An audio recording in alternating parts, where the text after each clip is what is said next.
My name is Amanda Dehnert, and I'm directing Cabaret. I'm from America, and I have been a professional director in America for about 12 years, I guess. And I worked at a regional theater called Trinity Repertory Company in Providence, Rhode Island, for most of my career. And while I was there, I had the opportunity to start directing musicals. Before that, I really did plays. I received a phone call kind of out of the blue from the Stratford Shakespeare Festival saying, we'd like to talk to you about our musicals for this season.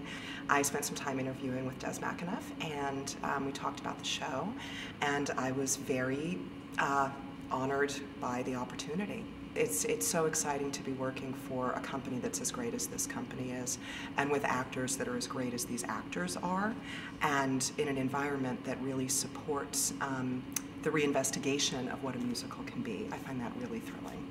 What's the attraction of Cabaret to you in 2008? Cabaret is an investigation into this moment in time in Berlin, 1929, before that entire society was really cut short and upended.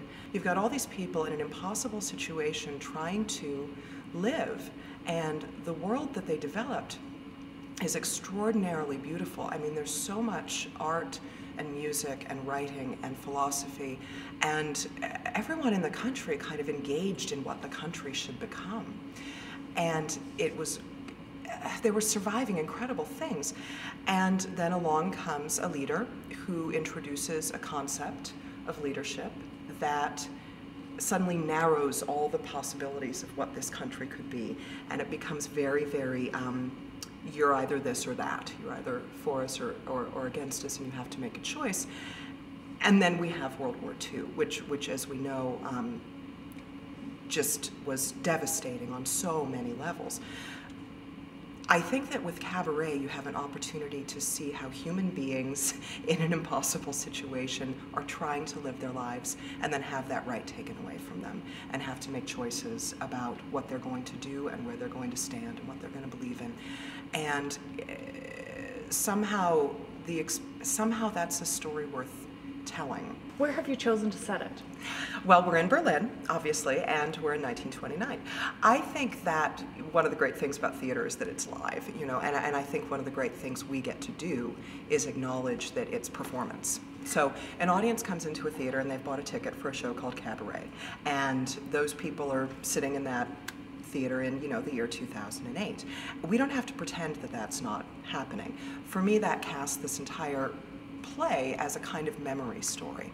So I wanted the audience first to be encountering the remnants of this world, you know, what was left behind, and we looked a lot at abandoned and destroyed structures, and they all tell the same kind of story, actually. They're like these big hulking ghosts in a weird way, and that's the room that we've tried to create. Tell us a little bit about what Bruce Dow brings to this. Bruce is astonishing, and I knew very clearly that the song Willkommen is about welcoming. I mean, that's what it says. It says welcome, welcome, welcome. And that in order to really capture the energy of this city, you have to actually be talking about joy and life and beauty and humor and really great things. People have this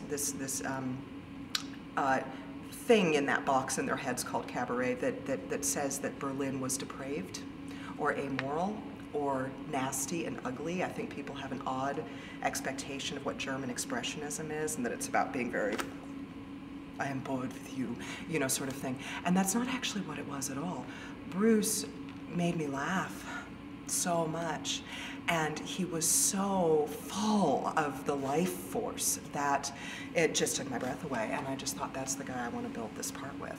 Sally Bowles is this young woman of really indeterminate age who has come from England to make her way in the world in Berlin and become somebody.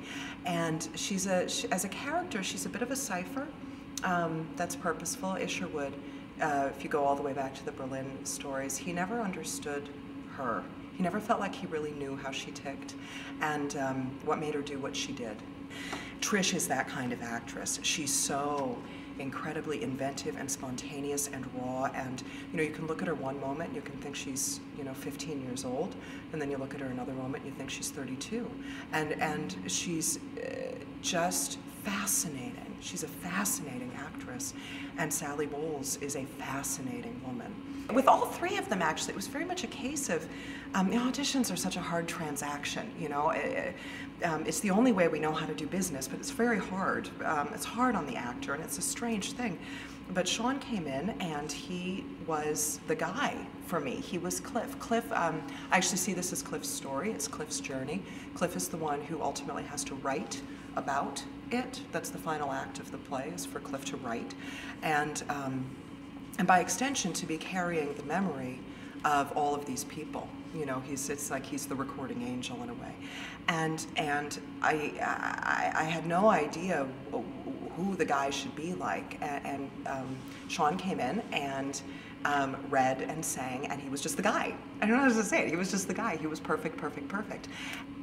You talked a little bit earlier about what Germany was like. One can interpret history in so many different ways, and whenever you read research, you're always reading through the layers of interpretation. But what I gravitate toward in the story of Berlin in the 20s is that it was not the subculture, it was the dominant culture. This idea that you could live your life the way you wanted to live it, you could be exactly who you wanted to be. And in creating the ensemble for this production, I'm really trying to allow this group of people to be a cross-section of all levels of Berlin in that way. People living their lives in a full and beautiful and amazing way. That then does become, a lot of the artists talk about it becoming overfull.